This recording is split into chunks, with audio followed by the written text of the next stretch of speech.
Quel est pire pour votre santé, le soda ou la bière? Vous êtes-vous déjà posé cette question en choisissant quoi boire?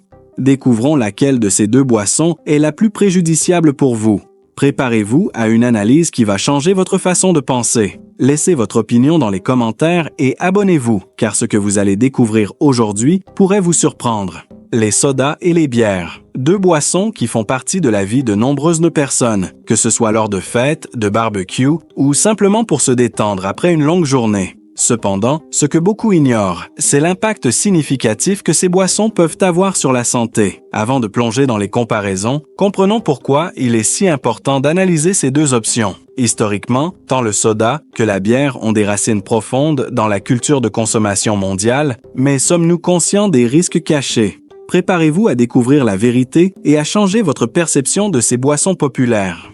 Commençons par dévoiler les composants de chaque boisson. Le soda, cette boisson si courante, est essentiellement un mélange d'eau gazeuse, de sucre et de plusieurs additifs. Parmi ces additifs, on trouve des conservateurs, des colorants et des arômes qui donnent au produit final sa saveur et sa couleur. D'autre part, la bière est produite par la fermentation de céréales comme le malt, l'orge, le maïs et le seigle. Les ingrédients principaux sont l'eau, le houblon, le malt d'orge et la levure. La fermentation est un processus essentiel qui transforme les glucides en alcool, produisant différents types et saveurs de bière. Les deux boissons ont des compositions complexes, mais il est crucial de comprendre comment ces ingrédients interagissent avec notre corps. Parlons du sucre dans le soda. Une seule canette de soda contient en moyenne 37 grammes de sucre, ce qui équivaut à presque 4 cuillères à soupe. C'est une quantité alarmante. La consommation excessive de sucre est directement liée à une série de problèmes de santé, y compris l'obésité, le diabète de type 2 et les maladies cardiaques. L'Organisation mondiale de la santé recommande que la consommation quotidienne de sucre ne dépasse pas 10% des calories ingérées. Pour un régime de 2000 calories, cela signifie un maximum de 200 calories provenant du sucre. Une seule canette de soda apporte environ 150 calories de sucre, atteignant presque la limite quotidienne recommandée. Imaginez si vous consommez plus d'une canette par jour. De plus, le sucre présent dans le soda est rapidement absorbé, ce qui peut provoquer des pics de glucose dans le sang, entraînant une augmentation de la production d'insuline et, éventuellement, une résistance à l'insuline. Cela crée un cercle vicieux qui peut entraîner des problèmes de métabolique graves. Alors, la prochaine fois que vous penserez à ouvrir une canette, souvenez-vous de la quantité de sucre que vous vous apprêtez à consommer. Maintenant, parlons de l'alcool présent dans la bière. Une canette de bière typique contient environ 5% d'alcool, ce qui peut sembler inoffensif, mais ses effets sur le corps peuvent être assez néfastes. L'alcool est principalement métabolisé par le foie, où il est converti en substances qui peuvent être toxiques en grande quantité. La consommation régulière d'alcool est associée à une série de problèmes de santé, y compris des maladies hépatiques comme la stéatose hépatique, foie gras, l'hépatite alcoolique et la cirrhose. En outre, l'alcool peut augmenter le risque de développer des maladies cardiovasculaires, l'hypertension et certains types de cancers. Une autre question importante est la dépendance. L'alcool a un potentiel addictif élevé et une consommation fréquente peut mener à l'alcoolisme, une condition qui affecte des millions de personnes dans le monde. Contrairement au sucre, qui a une limite de consommation quotidienne sûre, il n'existe pas de quantité sûre d'alcool pouvant être consommée sans risque pour la santé. De plus, l'alcool affecte le système nerveux central, pouvant nuire à la coordination motrice, au temps de réaction et au jugement.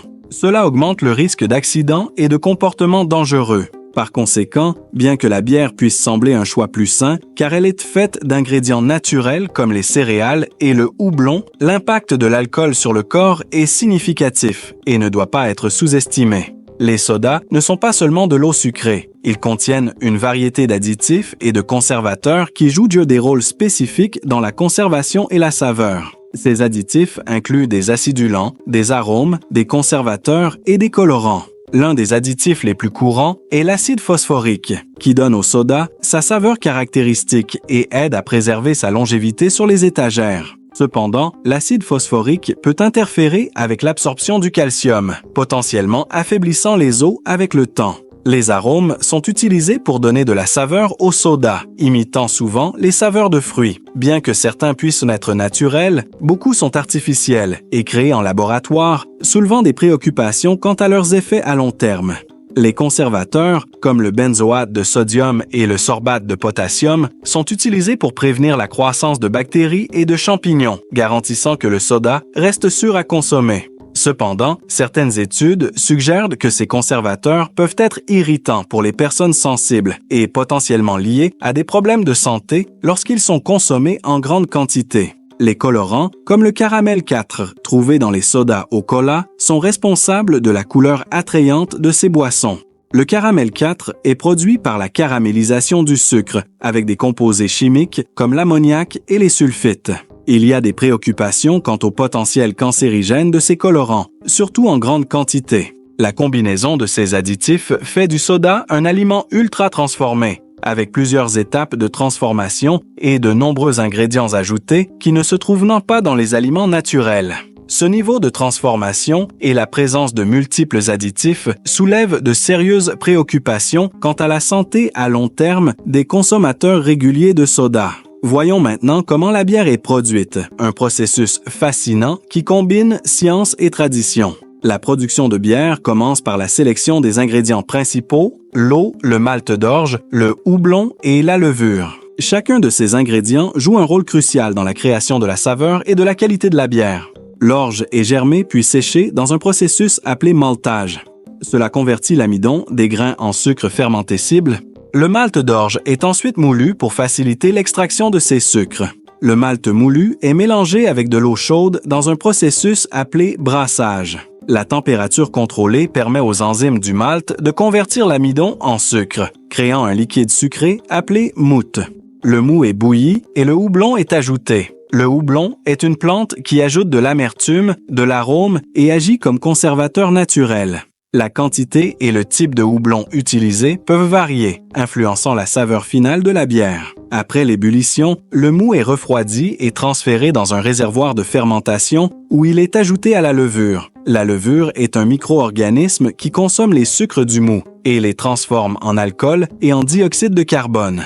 Ce processus peut durer de quelques jours à plusieurs semaines, selon le type de bière. Après la fermentation, la bière est laissée à mûrir, ce qui aide à développer des saveurs plus complexes et à adoucir les arômes indésirables.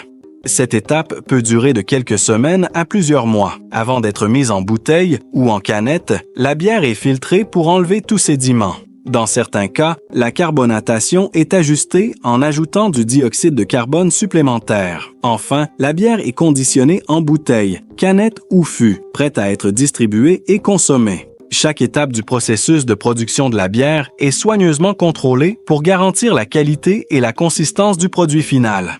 La fermentation est l'un des aspects les plus critiques, car elle détermine la teneur en alcool et les saveurs prédominantes de la bière. Différents types de levures et méthodes de fermentation donnent une vaste variété de styles de bière, allant des légères et rafraîchissantes aux plus fortes et complexes. Comprendre le processus de production de la bière nous aide à mieux apprécier ce que nous consommons et à reconnaître que, malgré ses ingrédients naturels, l'alcool présent dans la bière reste un facteur de risque significatif pour la santé. Comparons maintenant les calories des sodas et des bières. Bien que les deux puissent sembler inoffensifs à première vue, leurs calories s'accumulent rapidement, impactant directement la prise de poids et la santé générale. Une canette de soda de 355 ml contient environ 150 calories. Ces calories proviennent principalement du sucre ajouté qui, comme nous l'avons vu précédemment, peut entraîner des pics de glucose dans le sang et une prise de poids. De plus, ces calories sont considérées comme des calories vides, car elles ne fournissent donc pas de nutriments essentiels tels que des vitamines ou des minéraux. D'autre part, une canette de bière de 355 ml contient environ 154 calories, une quantité très proche de celle du soda. Les calories de la bière proviennent à la fois de l'alcool et des glucides présents dans la boisson. L'alcool apporte 7 calories par gramme et les glucides ajoutent 4 calories par gramme.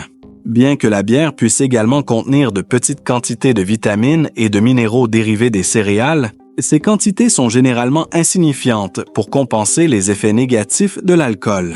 La similarité calorique entre les deux boissons peut surprendre beaucoup de gens. surtout ceux qui croient que le stésestadishkishim que le soda est le seul responsable de la prise de poids. La vérité est que tant la bière que le soda peuvent contribuer de manière significative à l'apport calorique quotidien, surtout lorsqu'ils sont consommés en grande quantité. Il est important de noter que, bien que les calories soient un facteur crucial, elles ne sont pas le seul aspect à considérer. L'origine de ces calories, qu'il s'agisse du sucre dans le soda ou de l'alcool et des glucides dans la bière, influence également la manière dont elles sont métabolisées par le corps et leurs effets sur la santé à long terme. Par conséquent, le choix entre soda et bière doit tenir compte à la fois du contenu calorique et des autres ingrédients, ainsi que de leurs impacts sur la santé. Alors, quel est le verdict final? Lorsqu'il s'agit de choisir entre le soda et la bière, les deux présentent des risques significatifs pour la santé. L'excès de sucre et les additifs des sodas peuvent entraîner une série de problèmes métaboliques et dentaires, tandis que l'alcool dans la bière peut causer des dommages au foie, augmenter le risque de cancer et contribuer à des problèmes cardiovasculaires. En fin de compte, la modération est la clé pour éviter les impacts négatifs de ces deux boissons. Si vous avez apprécié cette étude sur les sodas et les bières, vous allez adorer la prochaine vidéo. Nous allons révéler la vérité sur les nouilles instantanées. Sont-elles vraiment si mauvaises que ça? Ne manquez pas cette analyse détaillée qui pourrait changer votre perception de ces aliments populaires. Cliquez sur la vidéo qui apparaît à l'écran maintenant et découvrez ce que vous mettez réellement dans votre assiette. À bientôt!